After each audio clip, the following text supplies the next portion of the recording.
Assalamualaikum warahmatullahi wabarakatuh. Kaifa halukum anak-anak soleh dan solehah? Bagaimana kabarnya hari ini? Insyaallah semuanya bikhair ya, dan tetap semangat untuk belajar. Baik, sebelum kita mulai pembelajaran sains kita kali ini, silakan anak soleh dan solehah untuk duduk yang rapi. Masya Allah, semuanya sudah duduk yang rapi. Mari kita bersama-sama membaca basmalah. Bismillahirrahmanirrahim. Nah, anak soleh dan soleha, materi sains kita kali ini masih membicarakan tentang pengenalan atau mengenal siang dan malam ya. Jadi masih melanjutkan materi yang kemarin. Ada yang masih ingat pada pertemuan pekan lalu kita sudah melakukan percobaan yang sederhana untuk mengenal peristiwa siang dan malam. Jadi bagian bumi yang terkena sinar matahari itu akan terjadi siang hari. Kemudian bagian bumi yang tidak tersinari oleh matahari, maka di sana akan terjadi malam hari. Matahari memiliki fungsi, salah satunya sebagai penunjuk waktu, sebagaimana disebutkan dalam Quran Surat Yunus ayat ke-5, yang artinya, dialah yang menjadikan matahari bersinar dan bulan bercahaya dan ditetapkannya manzilah-manzilah atau tempat-tempat bagi perjalanan bulan itu, supaya kamu mengetahui bilangan tahun dan perhitungan waktu. Allah tidak menciptakan yang demikian itu melainkan dengan hak. Dia menjelaskan tanda-tanda kebesarannya kepada orang-orang yang mengetahui. Tentang peredaran matahari pun tercantum di dalam hadis. Rasulullah Shallallahu Alaihi Wasallam bersabda, "Tahukah kalian kemana perginya matahari? Saat itu sesungguhnya matahari ini berjalan hingga sampai ke tempat menetapnya di bawah arsy. Lalu dia tersungkur sujud. Dan senantiasa demikian hingga dikatakan kepadanya, bangunlah, kembalilah ke tempatmu pertama kali datang. Kemudian dia kembali datang di waktu pagi dan terbit dari tempat terbitnya. Kemudian dia berjalan hingga sampai ke tempat menetapnya di bawah arsy. Lalu dia tersungkur sujud. Dan senantiasa demikian hingga dikatakan kepadanya, bangunlah, kembalilah ke tempatmu pertama kali datang. Kemudian dia kembali datang di waktu pagi dan terbit dari tempat terbitnya. Kemudian dia berjalan lagi sementara manusia tidak mengingkarinya sedikit pun hingga dia kembali ke tempat menetapnya di bawah arsy. Imam An-Nawawi rahimahullah berkata, adapun sujudnya matahari, maka hal itu sesuai dengan keistimewaan dan pengetahuan yang Allah Subhanahu wa taala ciptakan di dalamnya. Syarah An-Nawawi li Sahih Muslim.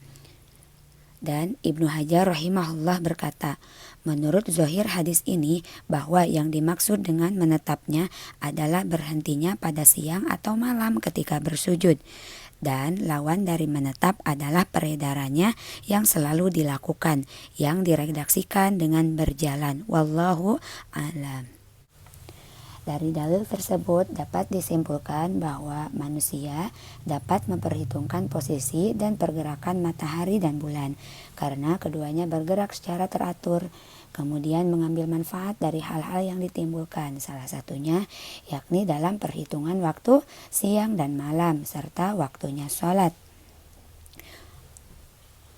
Allah Subhanahu wa ta'ala berfirman di dalam Quran Surat Al-Isra ayat 78, yang artinya, dirikanlah sholat dari sesudah matahari tergelincir sampai gelap malam, dan dirikanlah pula sholat subuh. Sesungguhnya sholat subuh itu disaksikan oleh malaikat.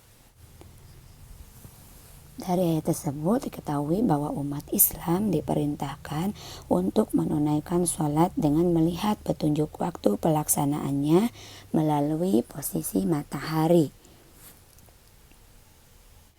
Alhamdulillah, seiring dengan perkembangan teknologi sekarang sudah ada jam untuk mengetahui waktu sholat.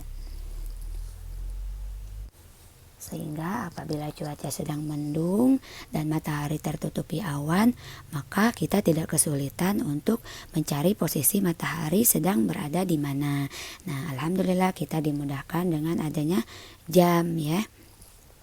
Di dalam satu hari ada siang dan ada malam. Nah, satu hari itu lamanya 24 jam ya. Berkaitan dengan jam dan waktu sholat, maka ada tugas yang mesti kalian kerjakan. Insya Allah setelah ini Bu Fitri akan berikan contoh cara mengerjakannya. Nah, anak soleh dan soleha, berikut adalah tugas yang mesti kalian kerjakan berkaitan dengan waktu sholat. Jadi tugas pertama adalah kalian melengkapi angka jam. Nah, di sini ada gambar lingkaran, ini bukan gambar jam, akan tetapi ini adalah waktu satu hari, yaitu selama 24 jam atau satu hari ya. Ada siang dan malam, jadi sholat apa saja yang harus kita kerjakan ya. Kita mulai melengkapi angka yang belum ada ya, yang masih titik-titik berikut. Maka dimulai dari angka 1, kemudian bergeser ke sebelah kanan, yaitu silakan kalian isi angka 2. Selanjutnya sudah ada angka 3. Kemudian setelah 3 itu berapa? Iya, 4. Di sini kita isi dengan angka 4. Kemudian di sini sudah ada 5, 6, selanjutnya iya 7, selanjutnya 8, selanjutnya 9, selanjutnya 10, selanjutnya 11, 12 sudah ada, kemudian 13, kemudian selanjutnya 14, 15 sudah ada, selanjutnya 16, 17, 18, 19, kemudian 20, selanjutnya 21, 22, 23. Sini 24. Jadi waktu selama satu hari siang dan malam itu ada 24 jam ya. Ingat bahwa lingkaran ini adalah bukan gambar jam ya, akan tetapi angka yang ada pada jam ya. Adapun bentuk jam yang sudah kita ketahui seperti ini namanya jam analog ya. Jam analog itu menunjukkan waktunya dengan jarum. Ada 3 jarum di situ, jarum detik, menit, dan jam ya. Insya Allah nanti kita akan belajar. Adapun bentuk jam yang seperti ini menunjukkan waktunya dengan teks angka ya. Ini namanya jam digital. Jam digital ini biasanya ada pada handphone.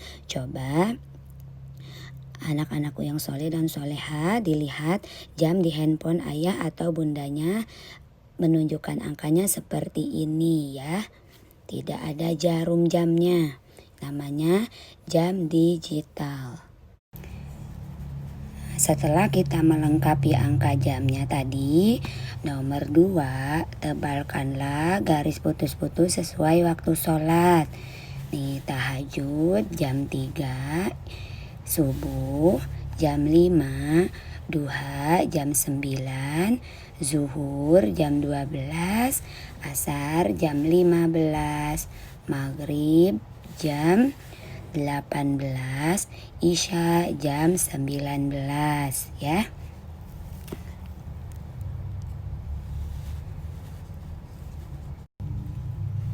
Nanti nama sholatnya ditempel pada garis putus-putus ini ya.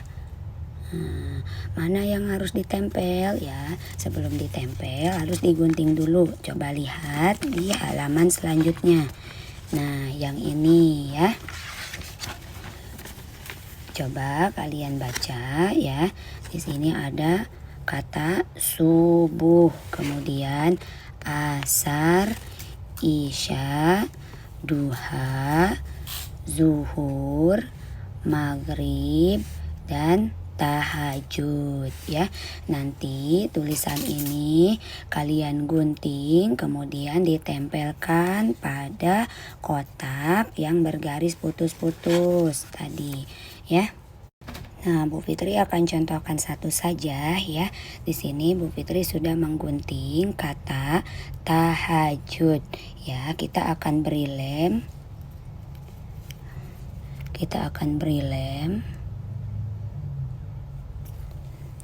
Kemudian tahajud tadi jam berapa waktunya?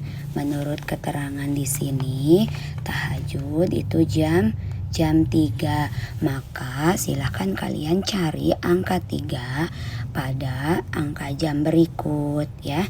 Nah, di sini kan 3, maka kata tahajud kita akan tempel di sini dekat angka 3. Seperti itu ya untuk kotak-kotak selanjutnya. Silakan kalian lengkapi dengan kata-kata nama sholat ya. Selanjutnya potong dan tempelkan gambar pada tempat yang sesuai waktu sholat. Lihat lembar berikutnya. Nah, sekarang coba kita lihat lembar berikutnya yang ada gambar. Nah, ini dia gambarnya ya. Ada gambar posisi matahari untuk menentukan waktu sholat ya. Nah, coba kalian perhatikan di sini ada gambar ya. Gambar yang sebelah sini ini menunjukkan waktu subuh. Awal waktu subuh dimulai sejak terbitnya fajar shodiq. Fajar shodiq yaitu terlihatnya cahaya putih di ufuk yang kemudian menyebar di langit. Seperti ini ya. Jadi belum terang ya. Kira-kira jam 4:30, jam 5 ya. Kemudian gambar selanjutnya yaitu waktu duha. Waktu duha mulai dari waktu setelah matahari meninggi hingga dekat dengan waktu zawal. Waktu zawal yaitu tergelincirnya matahari ke arah barat. Ya, kemudian gambar berikutnya adalah waktu zuhur. Waktu zuhur dimulai ketika matahari telah bergeser sedikit dari tengah langit menuju arah tenggelamnya yaitu arah barat. Jadi di sini menuju ke barat sedikit ya. Ini waktu zuhur dan berakhir sampai waktu asar. Nah, gambar selanjutnya yaitu waktu asar. Waktu asar jika panjang bayangan sesuatu semisal dengan tingginya sampai sesaat sebelum matahari tenggelam. Jadi mataharinya sudah bergeser ya ke arah barat ya. Atau ke arah terbenamnya matahari. Kemudian gambar selanjutnya ini adalah waktu maghrib. Waktu maghrib dimulai ketika matahari mulai tenggelam hingga matahari benar-benar tenggelam sempurna yang ditandai hilangnya sinar merah ya. Ini waktu maghrib. Kemudian yang bintang ini adalah waktu tahajud. Jadi waktu tahajud itu kan dilakukan 1/3 malam, kira-kira jam 2 atau jam 3 malam ya. Biasanya jam segitu tuh ada bintang ya. Nah, kemudian untuk bulan ini, bulan adanya di malam hari. Maka waktunya malam hari itu waktu sholat isya dimulai setelah sinar merah benar-benar hilang ketika matahari terbenam. Berakhir di pertengahan malam. Itu waktunya sholat isya ya. Nah, untuk gambar posisi matahari, gambar bulan dan bintang tadi itu digunting kemudian ditempelkan pada kotak ya sesuai dengan waktunya.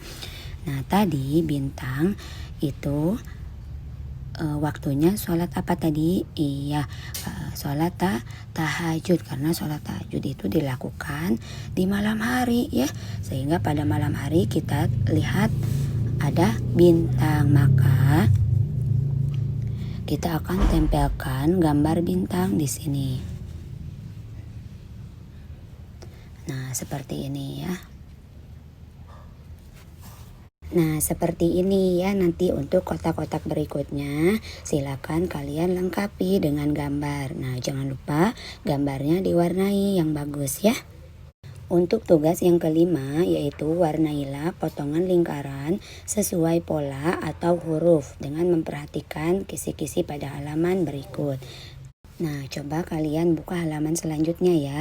Nah, ini untuk menentukan warnanya ya.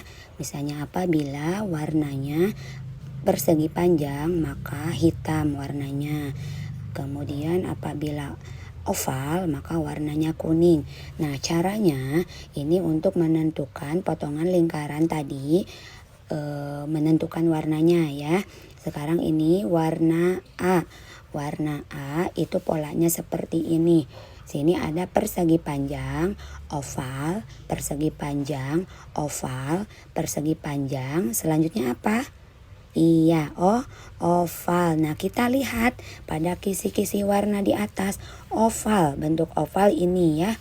Berarti jika bentuknya oval, maka diwarnai potongan lingkarannya dengan warna kuning, potongan lingkaran A ya. Kita lihat lagi potongan lingkarannya.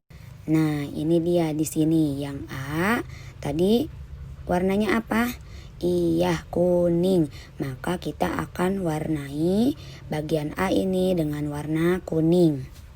Nah, Bu Fitri sudah mewarnai potongan lingkaran bagian A dengan warna kuning. Untuk bagian selanjutnya silakan kalian kerjakan sendiri ya dengan mengikuti pola yang sudah ada, kemudian menggunakan kisi-kisi warna yang ditentukan ya. Paham sampai sini ya anak soleh dan solehah? Nah, hasilnya nanti kira-kira seperti ini ya. Jadi ini menunjukkan kegiatan rutin yang dilakukan oleh seorang muslim dan muslimah selama 1 hari atau 24 jam ya. Kegiatan rutinnya yaitu sholat ya, yang wajib yaitu sholat 5 waktu. Adapun sholat tahajud dan sholat duha itu hukumnya sunnah ya. Tapi apabila dikerjakan insya Allah kita akan mendapatkan pahala yang besar ya. Selamat mengerjakan anak soleh dan solehah. Semoga Allah mudahkan. Barakallahu fikum. Bu Fitri akhiri pembelajaran kali ini dengan hamdalah alhamdulillahi rabbil alamin. Doa penutup majelis. Subhanakallahumma wa bihamdika asyhadu an la ilaha illa anta astaghfiruka wa atubu ilaik. Wassalamualaikum warahmatullahi wabarakatuh.